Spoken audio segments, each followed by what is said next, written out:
enable stochastic exit. So we talked about the stochastic entry. You can set the entry to be stochastic right here, right?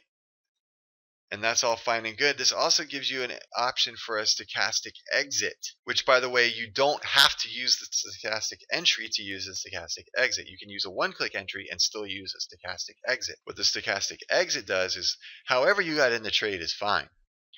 But if you're long and that stochastic goes to an oversold position and then comes just out of that oversold position, it will exit you from the trade. Or I'm sorry, if you're long and it goes into the overbought position and then comes out, it'll get you out of the trade. If you're short and it goes into the oversold position while you're short, as soon as it pops out of that oversold position, it will exit you from that trade.